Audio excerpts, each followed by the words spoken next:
The Bookshop That Never Opened on Mondays, a Miss Marple Mystery. Chapter 1. The Bell Above the Door. The village of Witchford-on-the-Hill had precisely the kind of high street that made visiting cousins reach for their cameras.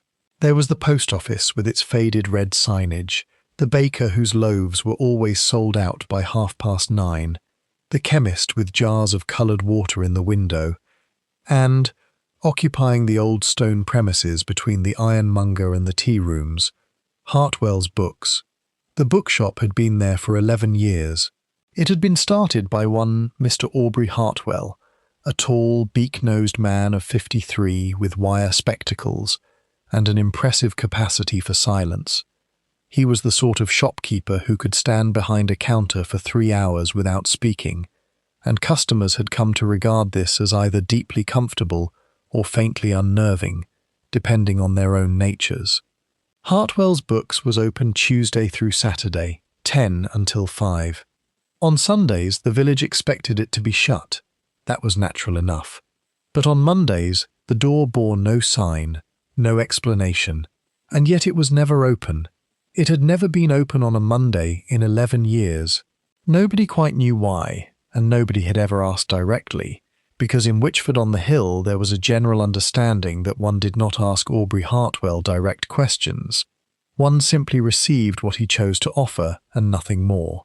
It was a Tuesday morning in the second week of April, the 10th to be precise, when Miss Millicent Faraday arrived at the bookshop at 20 minutes past 10 and found the door standing open, which was ordinary enough, and Aubrey Hartwell lying between the third and fourth shelving units on the left-hand side, which was not.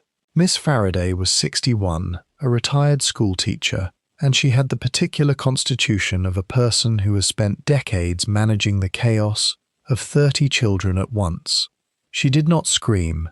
She stood in the doorway, took in the scene, the overturned display stand, the scattered books, the absolute stillness of the man on the floor, and then walked briskly to the post office next door and told Mrs. Edna Croft that the police ought to be called. By the time Constable Rupert Sedge arrived on his bicycle, Miss Faraday had already established that Aubrey Hartwell was dead, that the back door of the shop was unlatched, that nothing appeared to have been stolen from the till, which contained exactly £3 and 4pence, and that the last customer she personally could account for was a Mr. Franklin Webb, who had been in the shop the previous Saturday afternoon, browsing the natural history section. Constable Sedge noted all of this in his book, and then telephoned the station in Marchbury, which was 12 miles away, and the nearest place with a detective inspector. Detective Inspector Harold Bryce arrived at 12:30, examined the body, spoke with the police surgeon who had preceded him by 20 minutes, and announced that Aubrey Hartwell had been dead since approximately 9 o'clock the previous evening, and that the cause of death appeared to be asphyxiation. He said this last word quietly, to Constable Sedge, but Witchford-on-the-Hill was not a large village, and by 3 o'clock that afternoon, everyone who lived there knew it. Miss Jane Marple heard about it from Mrs. Tilda Blount, who came to collect the runner beans she had promised to drop round, and stayed for 40 minutes. Miss Marple was visiting her old friend Mrs. Agatha Pendleton, who lived in the old rectory at the south end of Witchford-on-the-Hill, and who had been meaning to have Miss Marple to stay since the previous September. The visit had been postponed 3 times, once because Mrs. Pendleton's hip had been troublesome, once because Miss Marple had a cold she could not quite shake, and once for a reason that neither of them could afterwards recall, and had finally materialized on the Thursday of the previous week. Miss Marple had been in the village for 5 days and had found it, as she habitually found places, full of interest.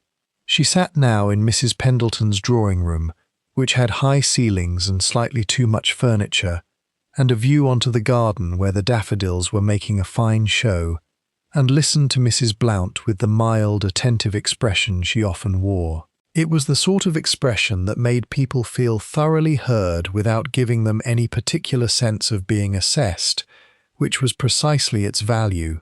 "He was strangled, they're saying," said Mrs. Blount, who had already eaten 2 biscuits and was eyeing a third. "Or smothered," Some say one, some say the other. Poor Millicent Faraday found him, you know. She's been given a cup of tea at the vicarage. How dreadful for her, said Miss Marple, with perfect sincerity. Aubrey Hartwell. Mrs. Blount shook her head. Well, I can't say he was a friendly man, but still. I went into the bookshop last Friday, said Miss Marple, almost to herself. He had a rather nice copy of Trollope. I meant to go back for it. He had all sorts. Very good stock, actually, for a village shop. People came from Marchbury. Mrs. Blount accepted a third biscuit. The thing is, nobody knows what he did on Mondays. Never opened the shop. And now it seems someone did away with him on a Monday evening. Which is, well, it's peculiar, isn't it? As if whoever did it knew he'd be there alone. The shop is on the high street, said Miss Marple. Surely someone would have seen. That's just it. The ironmonger's shuts at 5 on Mondays, and the tea rooms don't open Mondays at all. So from 5 o'clock, there'd be almost nobody about on that stretch. It's the back of the building faces the alley, and the alley runs down to the old mill lane. Mrs. Blount nodded significantly. Private enough, if you knew. Miss Marple agreed that it was very private indeed, and refilled Mrs. Blount's cup, and sat back to think. Chapter 2.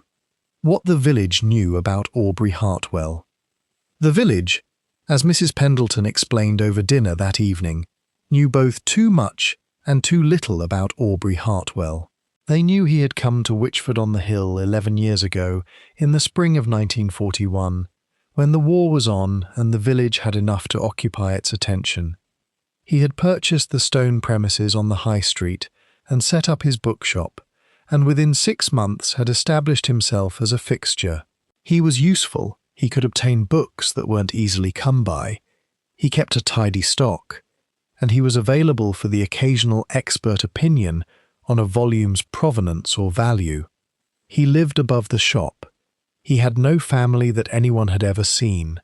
He occasionally walked in the evenings along the lane that ran past the water meadow, and he was sometimes seen on the late bus from Marchbury on Saturday nights, though nobody knew what he went there for. He attended St. Cuthbert's on Christmas and Easter, sat near the back, and left promptly. He wasn't unfriendly exactly, said Mrs. Pendleton, passing the bread. He was self-contained. There's a difference.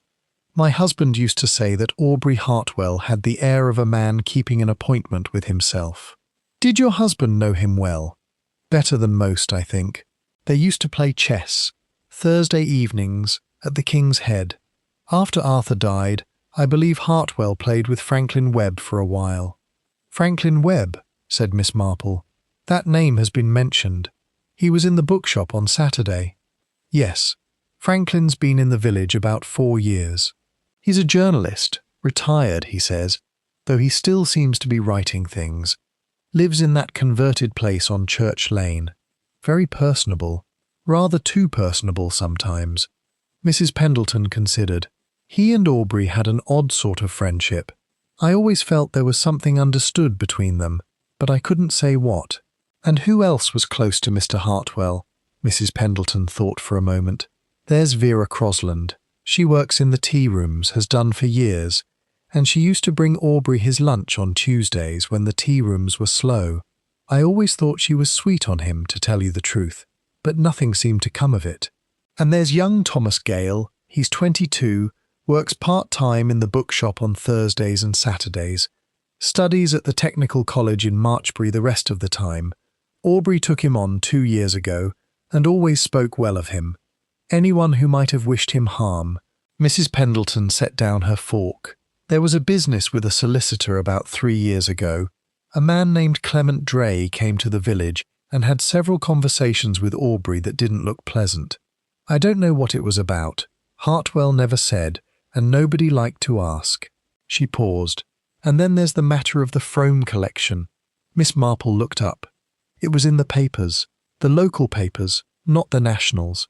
About 18 months ago, a family in Marchbury, the Fromes, sold what they described as a valuable library. Valuable is a relative term, but there were some first editions involved.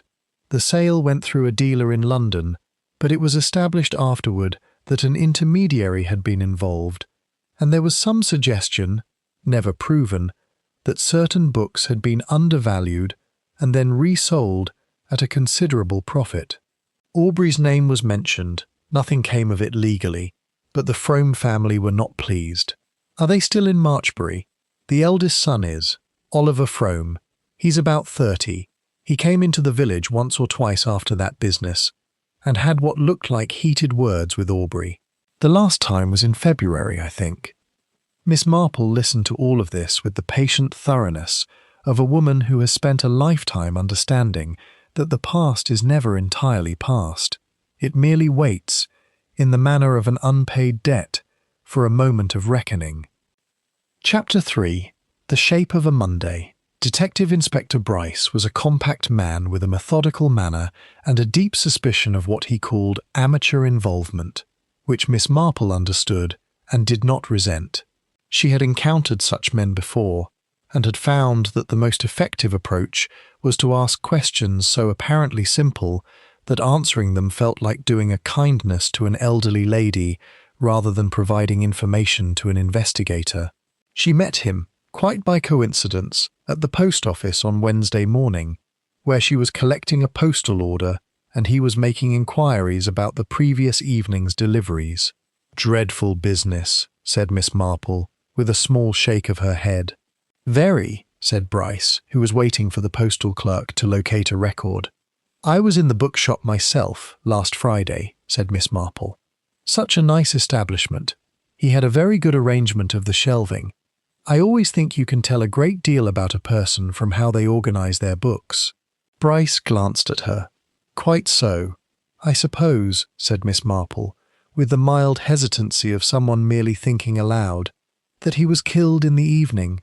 Only I was wondering, you see, whether anyone might have seen something. The High Street is very quiet after 5 on Mondays, I'm told." "We've established time of death between 8 and 10 in the evening," said Bryce, somewhat against his better judgment, because the old lady had very clear grey eyes and an air of complete harmlessness that was, for some reason, disarming. The back door showed signs of the lock being worked, not forced but manipulated, possibly with a key, possibly with something else. "The back door onto the alley," said Miss Marple thoughtfully. "And the front door was locked from inside?" "Yes. So whoever it was came in through the back, and either left the same way or had a key to lock the front." She paused. "Or was already inside when Mr. Hartwell locked the front himself." Bryce looked at her more carefully. "That's a possibility we're considering. I imagine," said Miss Marple, collecting her postal order, "that young Thomas Gale would have had a key." "He did. He says he spent Monday evening at home studying. His landlady on Beecher's Row confirms it, though she didn't see him after 7. "And what was Mr. Hartwell doing on Mondays? I understand the shop was never open." Bryce hesitated, then said, "That's what we're looking into." He paused. "Mrs. Marple," said Miss Marple. "Jane Marple. I'm staying with Mrs. Pendleton at the old rectory. Do have a good morning, Inspector." She went out into the April sunshine and walked slowly down the High Street toward Hartwell's Books, which was closed and had a constable standing outside it, and stood looking at the front window for a long moment. In the window, on a small easel, sat the copy of Trollope she had been meaning to buy. Behind it, barely visible, was the spine of another volume, dark blue cloth, no title she could make out from this distance. She made a mental note of it and walked on. Chapter 4. The Tea Rooms and the Sympathy of Vera Crossland. The tea rooms at Witchford on the Hill were called simply the Willows, which suited them, because there were willows in the small garden at the back, where tables were set out in summer. Inside, the decor was cream and green with checked tablecloths, and the place smelled permanently of scones and coal smoke and, faintly, of the lavender water that Vera Crossland favoured. Vera Crossland was 44, dark-haired with threads of grey, with large brown eyes that held a quality of watchfulness that might have been intelligence or might have been sorrow, and was probably some mixture of both. She had worked at the Willows for 15 years, managing the place since the owner, old Mrs. Breen, had retreated to a flat above it and left the day-to-day running to Vera. Miss Marple came in for coffee on Wednesday morning and found the tea rooms nearly empty. There were two women at the far table discussing a church rota, and a man in a tweed jacket reading a newspaper at the window. Vera brought Miss Marple's coffee with the automatic competence of someone who has performed the action 10,000 times. "You're Mrs. Pendleton's friend," said Vera. "I saw you pass on Monday." "That's right." Miss Marple looked up with her warmest smile. "You must be finding all this very distressing. I understand you were a friend of Mr. Hartwell's." Something shifted briefly in Vera's expression, a tightening around the eyes that was there and then not. "I knew him," she said, "as well as most people did, which probably wasn't very well. The village says you brought his lunch on Tuesdays. It seemed neighbourly. He forgot to eat, sometimes, when he was cataloguing, or he'd open a tin of beans and call that enough." A faint, involuntary softening crossed her face. He could be thoughtful, when he chose to be. He gave me a first edition for my birthday 2 years ago, said he'd noticed I liked Daphne du Maurier. That was very perceptive. He was perceptive about books, about people sometimes, though he tended to keep what he noticed to himself. She smoothed the edge of the tablecloth. "I don't know who would do such a thing. I genuinely don't know. Did you see him at all on Monday?" "No, I don't usually see him Mondays. The tea rooms are closed Mondays and—" She stopped. Miss Marple waited, the way she often waited, with the particular quiet of someone who genuinely does not mind silence. "I did walk past the shop," said Vera after a moment. "At about 7:30. I go that way sometimes, to the post box. The shop was dark, as it usually is, but there was a light on upstairs, in his flat. I didn't think anything of it. He was often up there in the evenings. Was the back alley as quiet as usual?" Vera looked at her more carefully. "I didn't go down the alley," she said. "I walked along the high street. Of course." Miss Marple smiled pleasantly. "Was there anyone about?" "There was someone at the end of the high street, near the ironmonger's corner. A man, I thought, from the build. He turned away before I got close. But I didn't pay much attention." She paused. "I've been thinking about it since. I've tried to recall the coat. It was a dark coat, I think. That's all I can say." The man in the tweed jacket at the window turned a page of his newspaper with a slow, deliberate movement. Miss Marple sipped her coffee and said it was excellent, which it was, and asked about the scones, and spent a pleasant 20 minutes discussing recipes, during which time she learned nothing further from Vera directly, but registered a great deal from what Vera did not say. Chapter 5. Franklin Webb explains himself. Franklin Webb was the kind of man who described himself as a retired journalist while still behaving in every particular as a working one. He was 58, broad-shouldered, with a strong jaw and quick eyes that assessed and filed with the speed of long habit. He was charming in the way of a man who has spent decades extracting information from reluctant people. The charm was genuine, because it had been used so often it had become part of him. His cottage on Church Lane was well furnished, with too many books and too many framed photographs and a coal fire that suggested he felt the cold. He received Miss Marple on Thursday morning with the cheerful surprise of a man who has been expecting something of the sort and is not displeased to see it arrive. "Mrs. Pendleton's friend," he said with a nod, because in a village of this size there were no real surprises about who knew whom. "Come in. I've just made tea." He poured without asking how she took it, and got it right, which Miss Marple noted. "You'll be wondering about Aubrey," he said, settling back in his chair with the ease of a man comfortable in interviews.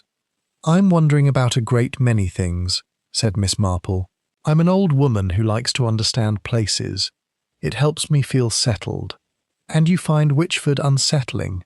"I find any village unsettling after a violent death," said Miss Marple. "Everything feels ordinary on the surface and rather charged underneath." "You knew Mr. Hartwell well?" "Tolerably. We played chess. I've been here 4 years, and we fell into a friendship of the limited kind. the kind where two people of a certain age meet regularly on mutually acceptable terms without making large demands of each other. He never asked about my work. I never pushed him about his past. It suited us. He was a private man. He was a man with something to be private about, said Webb, without particular drama. I don't know what, precisely, but you don't spend 4 years talking to a man without getting a sense of where the locked doors are. Did you know about the Frome collection business? Webb looked at her steadily. That was before my time here. I heard about it afterward. There was a suggestion of fraud, an intermediary who'd taken a percentage through a process of deliberate undervaluation. I couldn't say whether it was true. He paused. I'll tell you something, though. About 3 months ago, Aubrey came to see me in the evening, which was unusual. He never came to my place without arrangement. He seemed agitated, which was also unusual, because he was normally a very contained man. He said he wanted to discuss something, but then seemed to change his mind. He talked for a while about nothing in particular and went home. 2 days later he was entirely himself again, as if nothing had happened. What do you think had alarmed him? I wondered if someone had made contact with him, someone from the past. Webb turned his cup in his hands. He mentioned a name, just in passing, as if he hadn't quite meant to. He said, "Do you know anything about a man called Prentice?" I said I didn't. He didn't bring it up again. Miss Marple filed the name carefully. "Prentice," she repeated. "Quite. I've thought about it since. I haven't been able to place it." "Were you in the village on Monday evening?" "I was," said Webb. "Here, mostly. I went out for a walk at about 6, was back by 7.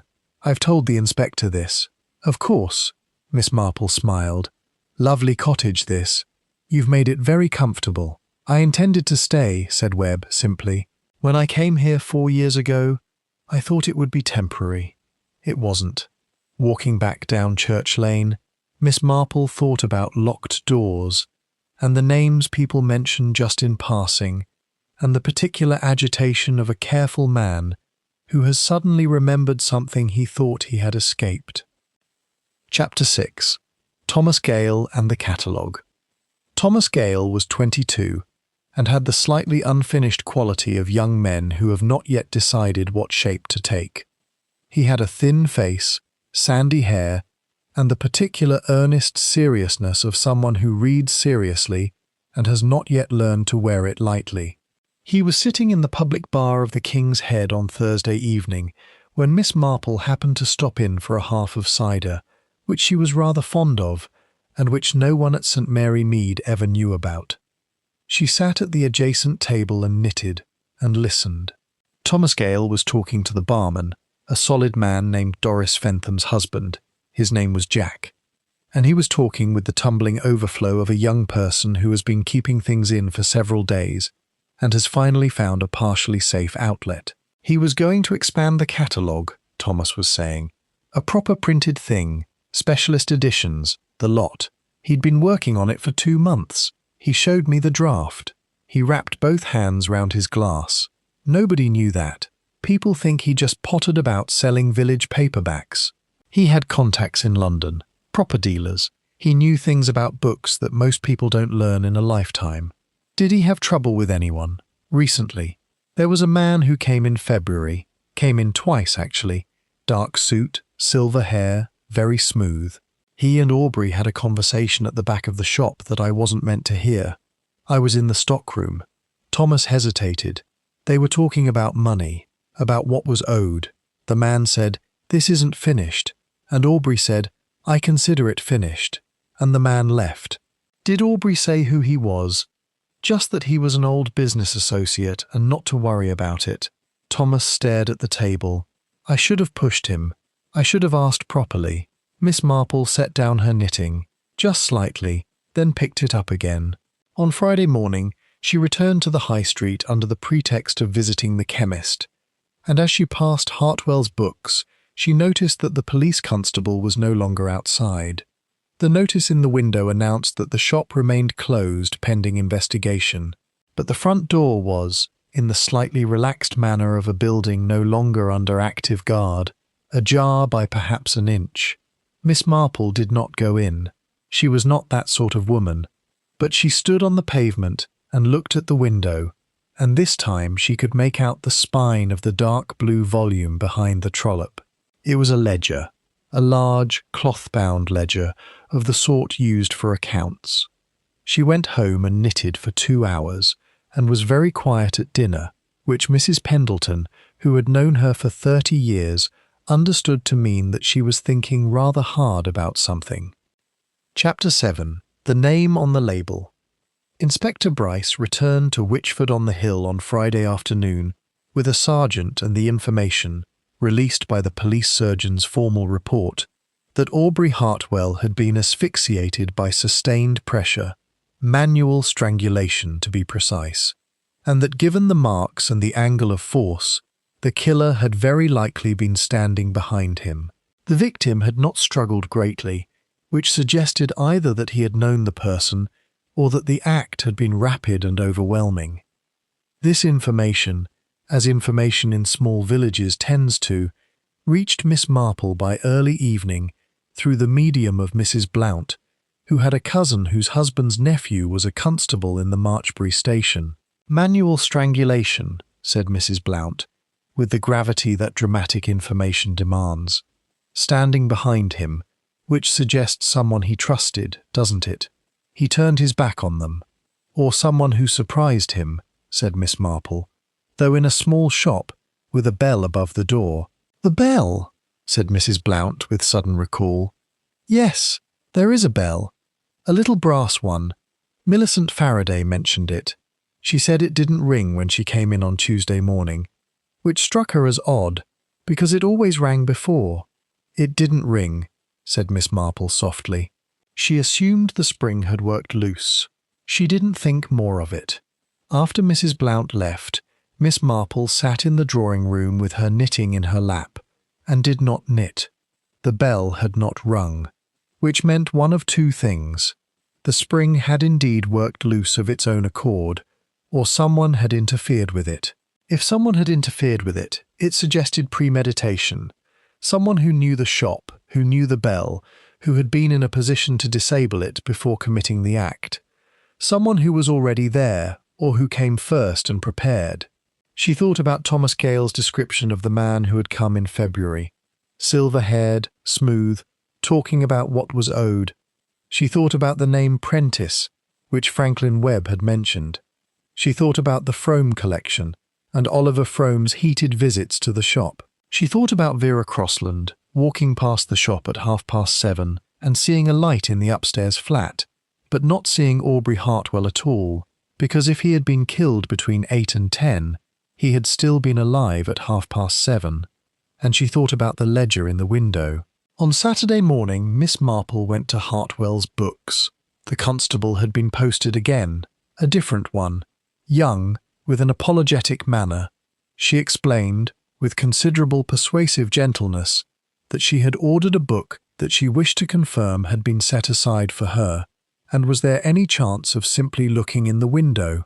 She couldn't quite see from the pavement, her eyes weren't what they had been. The constable let her stand in the doorway. She looked at the window display, the trollop, behind it the ledger, slightly angled now. Someone had moved it since Tuesday. On the ledger's spine, in gold stamping, was a single word, Frome. Chapter 8. Oliver Frome. Oliver Frome was 31, a solicitor's clerk in Marchbury, and he drove a grey Austin 7 that he kept in rather better condition than his flat, which told Miss Marple something about his priorities. She met him through the deliberate machinery of small village social connection. Mrs. Pendleton knew his mother, who was a member of the Marchbury Historical Society, and a telephone call arranged that Oliver Frome would drop round to the old rectory on Saturday afternoon to collect a book of local maps that his mother had lent Mrs. Pendleton 2 years previously. He was a compact young man with a square jaw and steady eyes, and the contained fury of a person who has taught himself to present as calm. Miss Marple noticed the way his hands were always slightly too still, the stillness of deliberate control rather than natural ease. He was polite. He accepted tea, He made appropriate conversation about the maps and about his mother's health, and then he said, with the abruptness of someone who has decided to get a thing out of the way, "I suppose you're going to ask me about Hartwell." "I was going to ask you about the Frome collection," said Miss Marple, which was not quite the same thing. Oliver set down his cup. "You know about that. I know there was a dispute. I know you came to see Mr. Hartwell twice in the past year, and the conversations weren't friendly. I also know that Mr. Hartwell had a ledger in his shop window labelled with your family's name." "It was our ledger," said Oliver, with careful precision. "It was part of the library, or rather, it was with the library when the library was sold. A sort of accompanying record book my grandfather had kept. Family correspondence, inventories. Nothing of financial value, but of sentimental and documentary value." His jaw tightened. "Hartwell was supposed to return it when the sale was completed. He never did. I asked 3 times.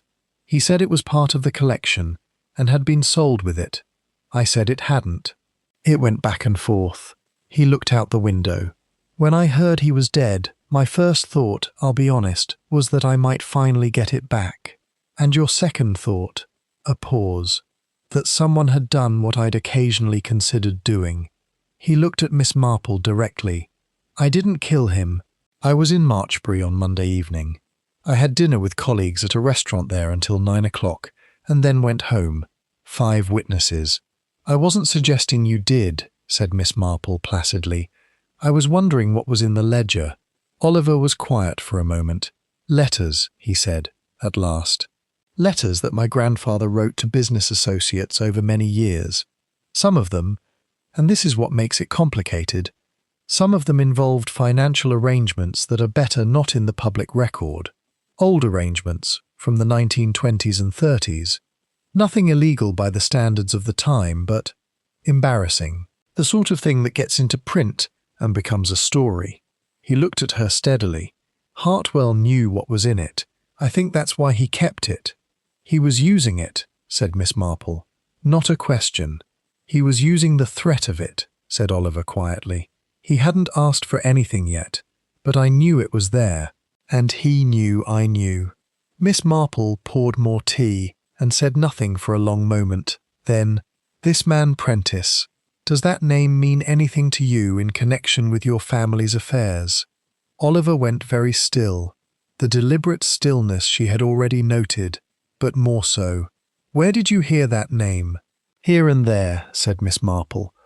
"Prentice," said Oliver, and his voice was careful as a man walking on ice, "was a dealer in sensitive materials, letters, documents, things families wanted kept quiet.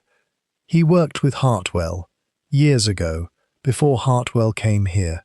They had a business together, and then something went wrong between them, and Hartwell came here, and Prentice went elsewhere." He paused. "If Prentice is back, then I understand rather better what may have happened. Do you know what he looks like?"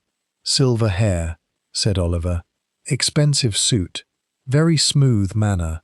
He looked at Miss Marple. "The sort of man who's very good at getting into places without being noticed." Miss Marple thought of a bell that had not rung. Chapter 9. The Contents of Monday. On Sunday, Miss Marple walked to St. Cuthbert's and sat in the 3rd pew from the back, which gave her an excellent view of the congregation. Vera Crossland sat on the left side, near the window, alone. Franklin Webb was in the middle, with a slight gap on either side of him that might have been coincidence or might have been the village subtly rearranging itself around a person of undefined status. Thomas Gale was in the front row, head bowed, which might have been prayer or might have been the posture of someone who did not wish to be seen crying. Detective Inspector Bryce was not there, but his sergeant was, sitting at the back with the particular stillness of someone pretending not to be at work. The vicar, Reverend Philip Atwood, preached about the sanctity of community and the grief that comes from the disruption of peace and the importance of truth in small spaces. He was a good man who chose his words carefully, and Miss Marple thought that he probably knew more than he was saying, as good men in small parishes usually do. After the service, she paused in the churchyard to admire the yew tree, and the Reverend Atwood materialized beside her with the practiced ease of a man who has spent years approaching the bereaved in quiet corners. "You're staying with Agatha Pendleton," he said. "I am. She's been very kind." "You've been asking questions," he said, without accusation. "I'm afraid I'm naturally curious," said Miss Marple. "Does that trouble you?" "Not particularly. I'd rather the truth came out than that someone walked free." He was quiet for a moment. "Aubrey Hartwell came to see me last Monday. In the morning, about 11 o'clock. He said he wanted to talk, and we talked for an hour. He was unburdening himself, in a way that wasn't quite confession, but wasn't quite not either." Miss Marple waited. "He told me he was afraid," said Atwood. "Not in a general way. Specifically afraid of a person who he believed intended him serious harm. He wouldn't give me a name. He said he had made mistakes in his past, professional mistakes, that had come back around, and that he had been attempting to manage a situation that was no longer manageable." He looked at the yew tree. "He asked me whether I thought it was too late for a man to put things right. I said I thought it was never too late. He said he was going to try. And then he went home," said Miss Marple. "He went home, and in the evening someone killed him." Atwood was quiet. "He also said something else, which I didn't understand at the time. He said, 'The ledger goes back. Whatever happens to me, the ledger goes back.' I didn't know what that meant." Miss Marple understood, with the clarity of a thing that has been assembling itself quietly, that Aubrey Hartwell had decided, on the last day of his life, to make restitution. He had been going to return the Frome ledger, and someone had stopped him. She thanked the Reverend and walked home through the village, and the daffodils were moving in the April wind, and the village looked precisely as villages look, contained, familiar, and full of invisible life.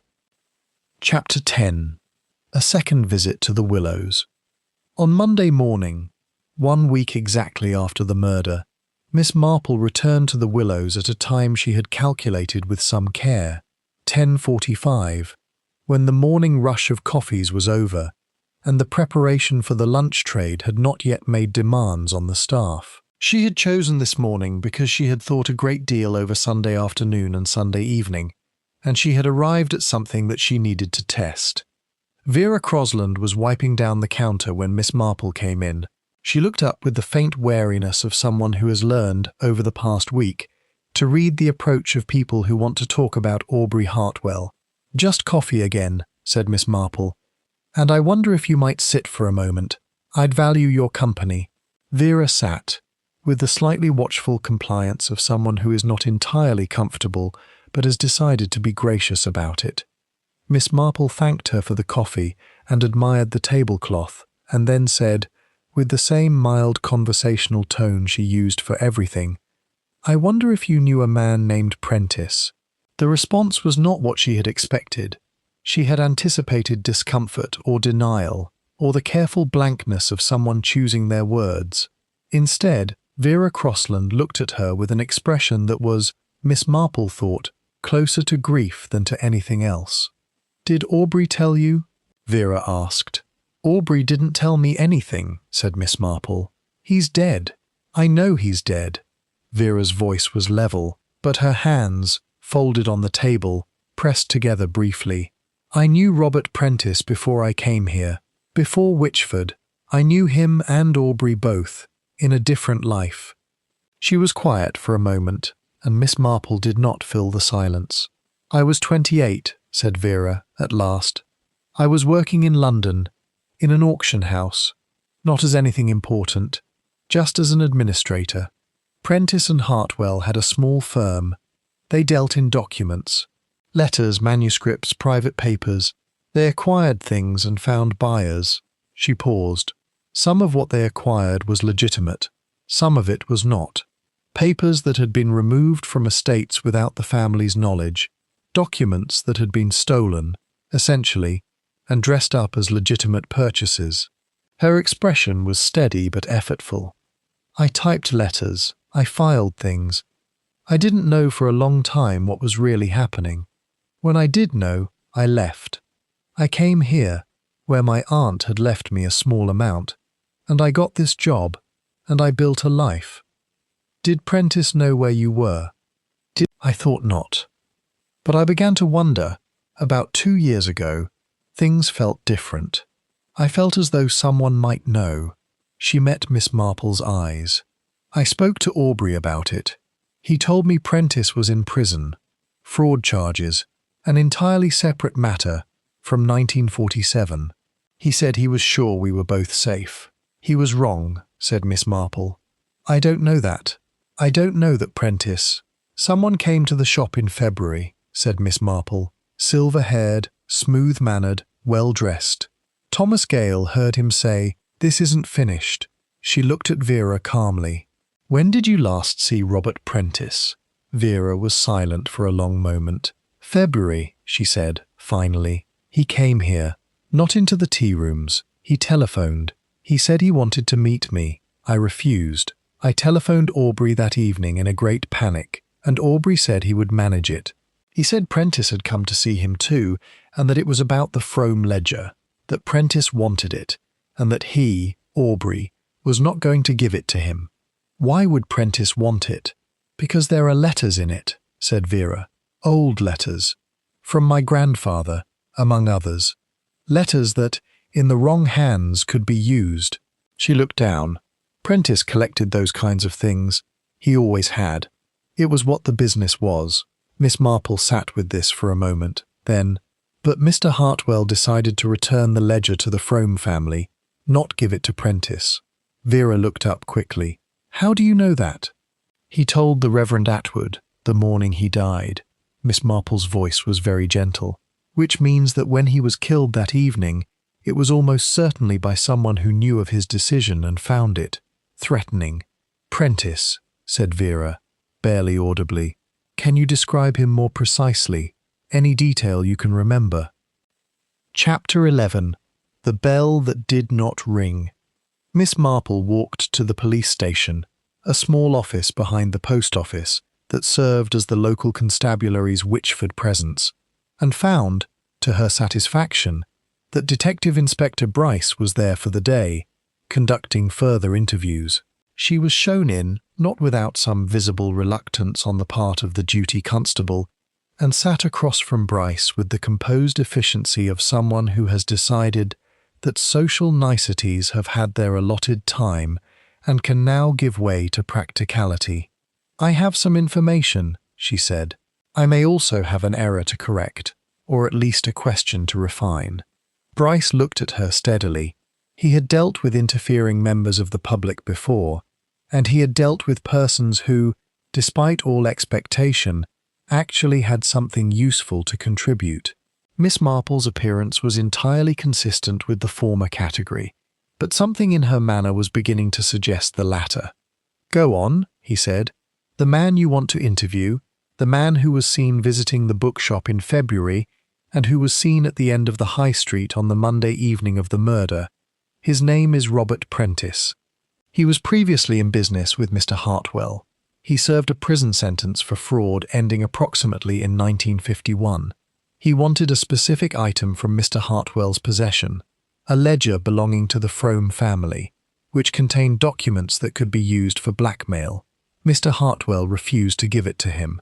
Mr. Hartwell was, in fact, in the process of returning the ledger to the Frome family.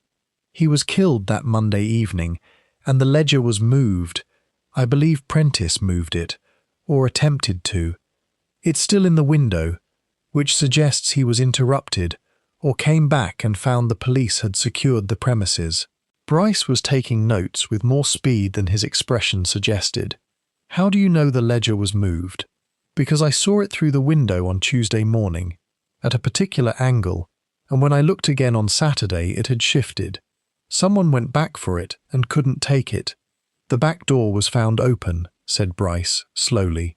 Open, yes, but the police had already been through. If Prentice came back in the days after the murder to retrieve the ledger, he'd have found the shop under guard. She paused. There's also the bell. The bell? The bell above the front door. Miss Faraday mentioned it had not rung on Tuesday morning. The bell may have been disabled beforehand, suggesting that the person who came to the shop that Monday evening had been there before during the day, or had a means of entry that allowed them to prepare. Not a break-in, a premeditated visit. Bryce was quiet for a moment. "We're looking into the bell." The mechanism had been bent. It appeared deliberate. Then whoever it was came in during the day on Monday, disabled the bell, and returned that evening. Mr. Hartwell didn't open the shop on Mondays, but that doesn't mean he wasn't in the shop. He used Mondays for his own work, cataloguing, correspondence. The killer knew this, someone who knew his habits well. That could be several people. "Yes," said Miss Marple, "but someone who knew his habits and also knew what was in the ledger, and also had reason to want the ledger. That narrows it considerably." She looked at Bryce. "Find Prentice. He'll be in the area. He couldn't leave without the ledger, and he hasn't got the ledger yet." Chapter 12. The Man at the King's Head. Miss Marple was, on reflection, quite wrong about one thing and quite right about another. She was right that Prentice had not yet left the area.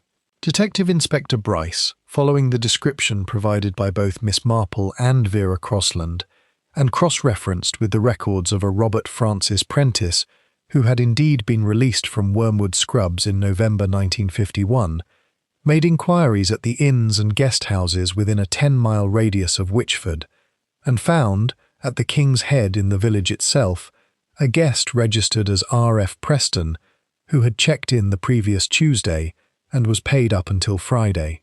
He was wrong to assume, however, that the evidence against Prentice was straightforward.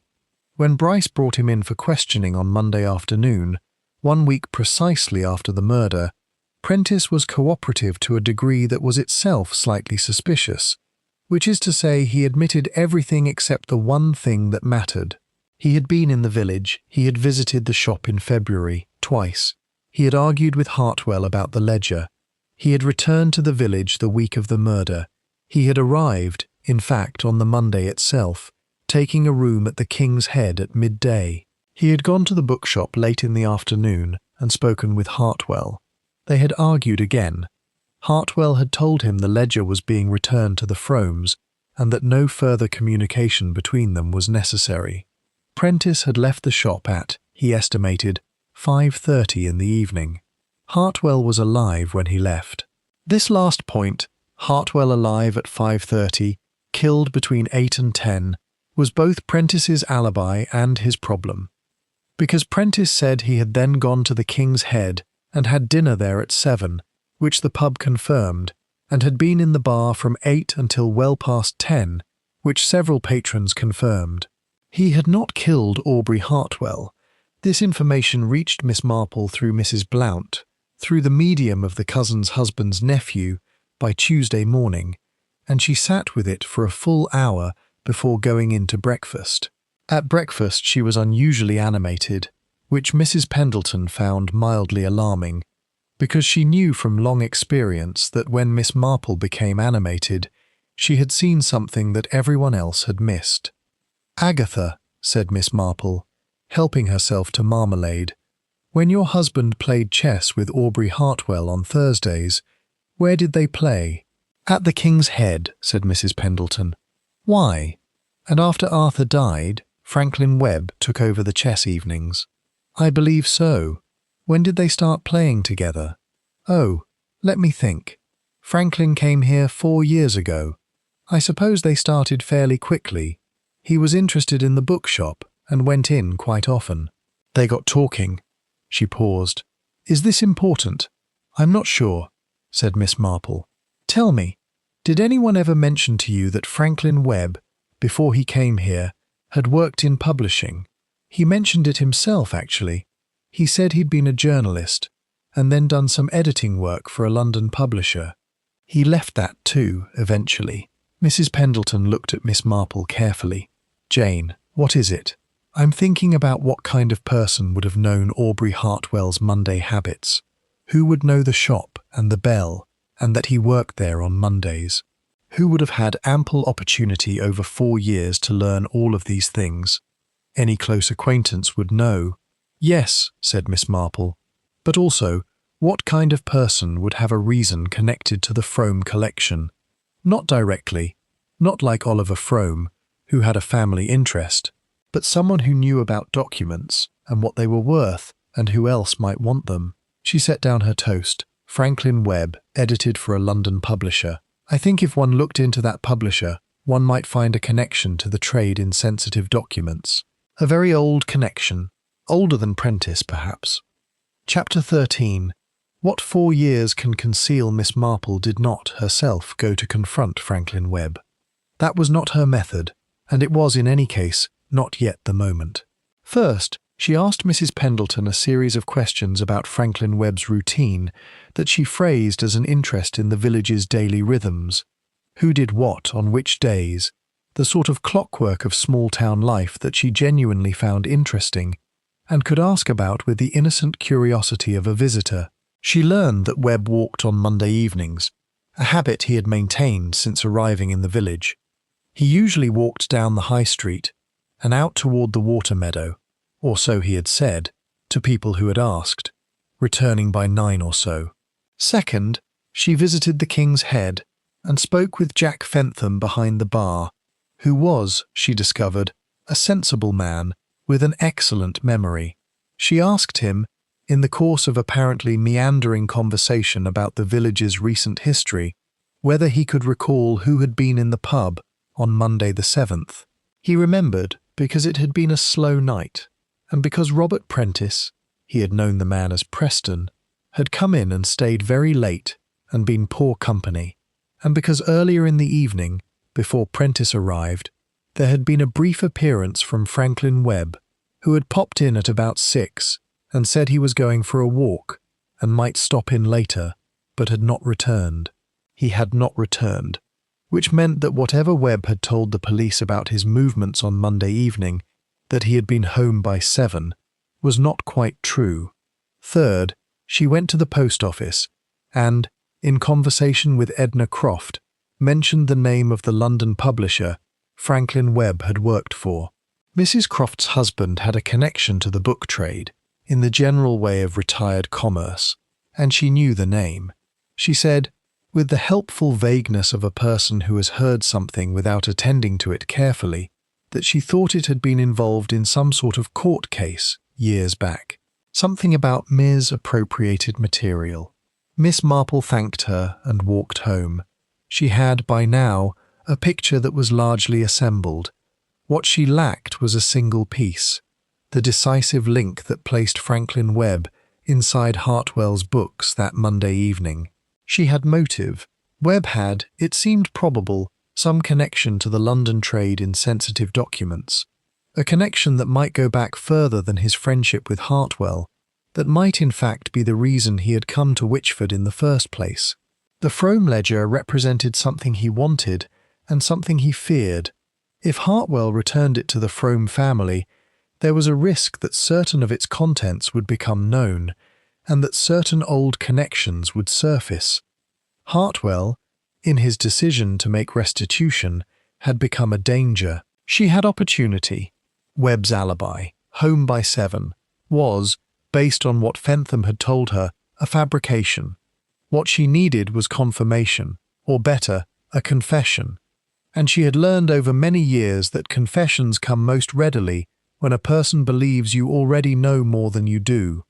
She wrote a brief note on Mrs. Pendleton's writing paper and addressed it to Mr. Franklin Webb.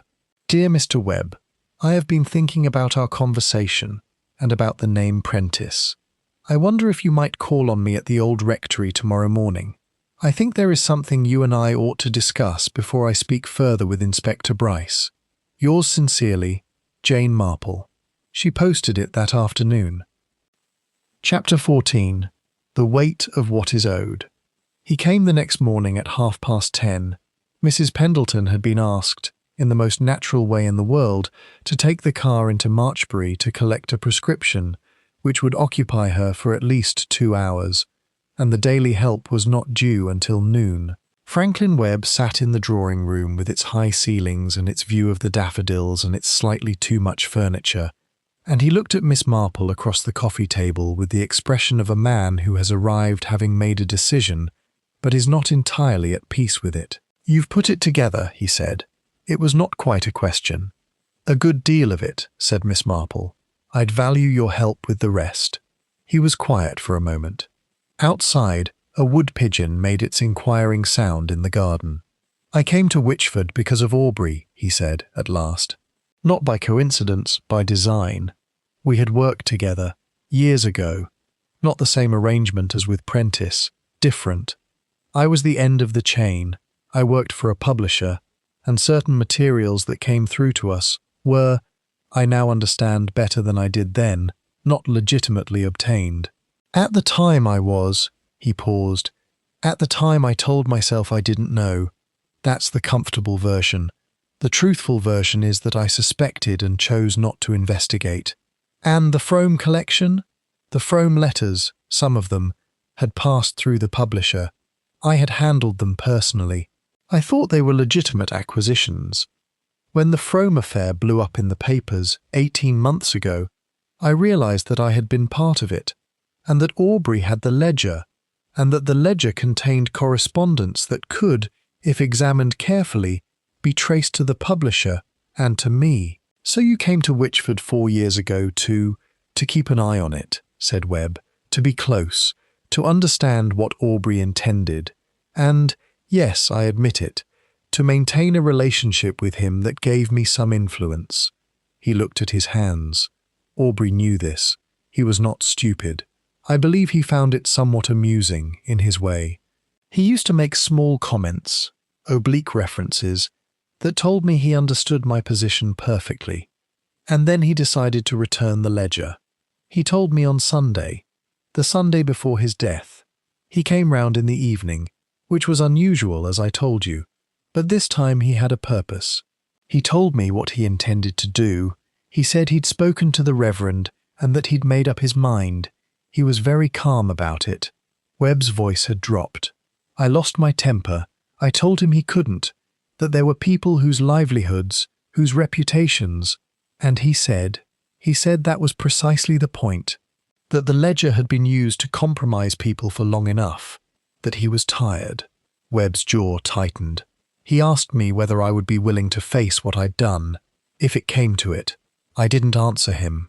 "And then you went home," said Miss Marple, "and you thought about it for a day, and on Monday evening you went to the bookshop. I came in through the back. I'd done it before. Aubrey had given me a key to the back, years ago, when I used to bring round bottles of wine. He never took it back." He stopped. "The bell. I knew about the bell. I knew he'd hear it if I came through the front. You went in the afternoon to disable it." He looked at her steadily. "Yes. And in the evening you went back."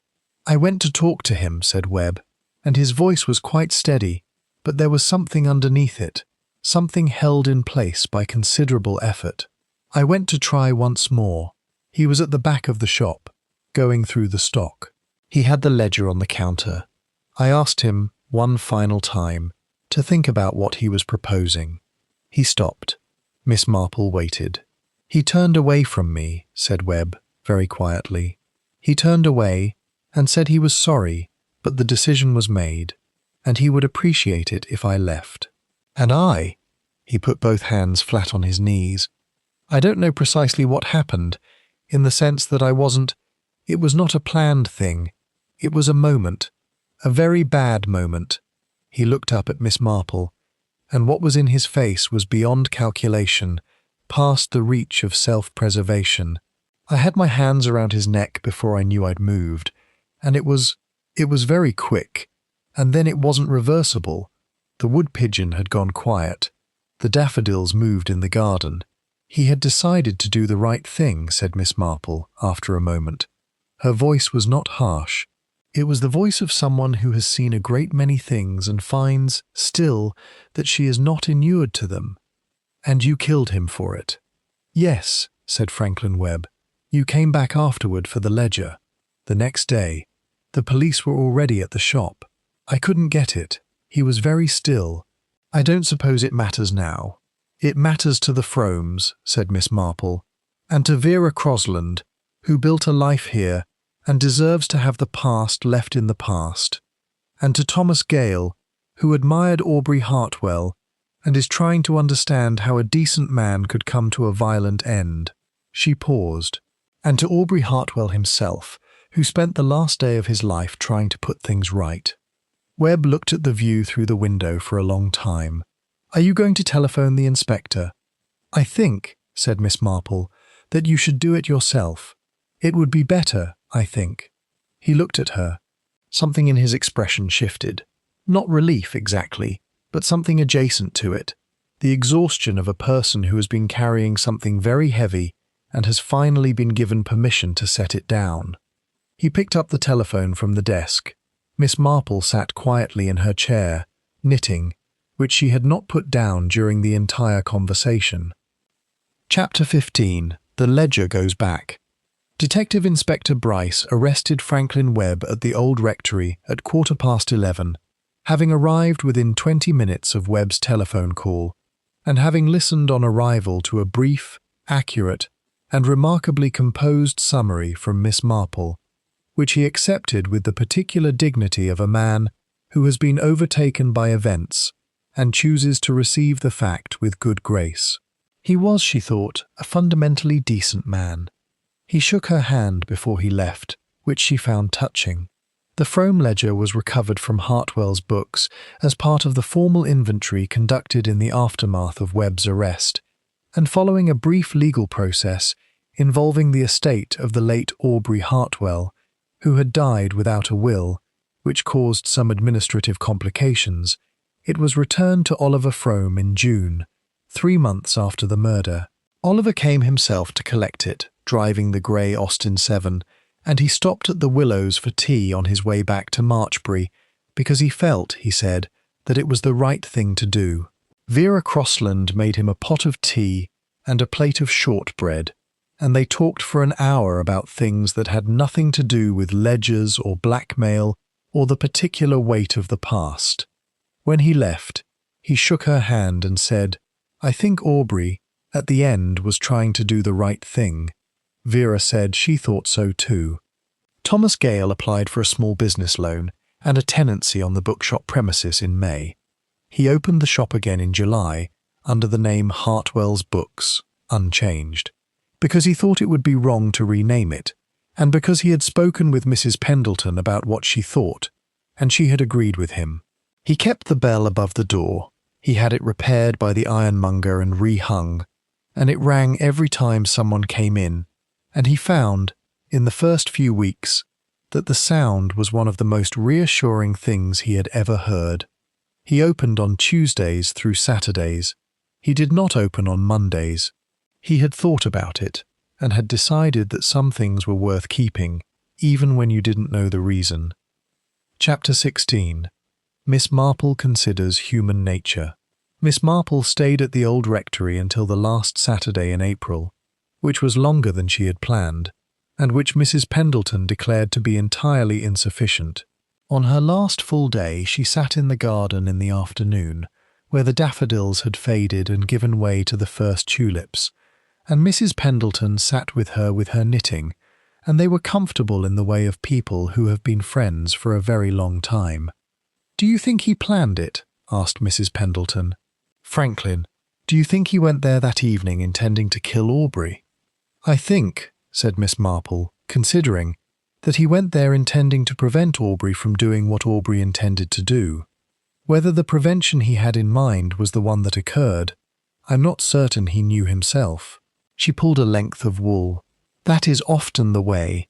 People tell themselves they are doing one thing when they are already in the process of doing another. The consciousness falls behind the action." "He was so ordinary," said Mrs. Pendleton. "That's the thing. He was pleasant. He was good company. He was kind to the vicar's wife when her mother was ill. Most people are," said Miss Marple. "That's what makes it so difficult, and also so important not to mistake. Ordinary people do dreadful things, under the right pressures, at the right moments of fear. I've seen it so many times. A man who has protected something for 4 years, a comfortable life, a clean appearance, the respect of his neighbours, will sometimes protect it past the point where the protection has any logic left. She looked at the tulips, which were very red against the spring green. Aubrey Hartwell was the same sort in his way. He protected something for years too. His past, his arrangements, his complicated relationship with things he knew were wrong. And then, at the end, he decided not to anymore, and that decision cost him his life. Do you think people can change? Yes, said Miss Marple, without hesitation. I think Aubrey Hartwell had changed. I think he'd been changing for some time, and that Monday was the morning when the change became a decision. The tragedy is that it was also the last day of his life. She paused. The Reverend Atwood told him it was never too late. I believe that. But lateness has its own kind of cost. Mrs. Pendleton was quiet for a moment. And Vera? Vera built something very solid from very difficult materials, said Miss Marple. I have a great deal of admiration for that kind of person. She made a small life and a good one. The past was threatening to reach it, and she was afraid. But she didn't do anything dishonest to protect herself. She simply waited and hoped and kept making the tea. She smiled slightly. There is great courage in that kind of steadiness. It doesn't look like courage, but it is. The afternoon was warm, and the garden was very quiet. A blackbird was somewhere in the lilac, performing with complete commitment. And Franklin Webb, said Mrs. Pendleton. What will become of him? The courts will decide that, said Miss Marple. What I think is that he will spend a great deal of time understanding what he did and why. That understanding may be the most difficult part of what lies ahead of him. She wound her wool and tucked her knitting away, and looked at the garden for a long moment. Agatha, she said, I notice your sweet peas haven't gone in yet. You'll want to get those in this week, or the season will be too far along. Mrs. Pendleton laughed, which was not inappropriate, because some things require laughter, especially in the gardens of old friends, in the warm light of a spring afternoon, with the world continuing as the world will. You're quite right, she said. I'll do it tomorrow. Do it today, said Miss Marple. Tomorrow has a habit of arriving later than one expects. She took the train back to St. Mary Mead the following morning, early, before the village was fully awake. She left a note for Mrs. Pendleton, and a packet of wool she had no longer needed, and the copy of Trollope she had finally retrieved from the window of Hartwell's books on her last visit, purchased from Thomas Gale at the opening price. Witchford-on-the-Hill returned, as villages always do, to the rhythms of its own life. The tulips came in fully and were magnificent. The bookshop opened on Tuesday. The tea rooms opened on Monday. The bell above the bookshop door rang whenever someone came in, and Thomas Gale looked up each time, as though expecting someone, and then went on with his work. The alley behind the bookshop was quiet, as it had always been. The high street was peaceful, as high streets in such villages tend to appear, which is not precisely the same thing as being at peace. But then, as Miss Marple had long understood, the two are rarely identical.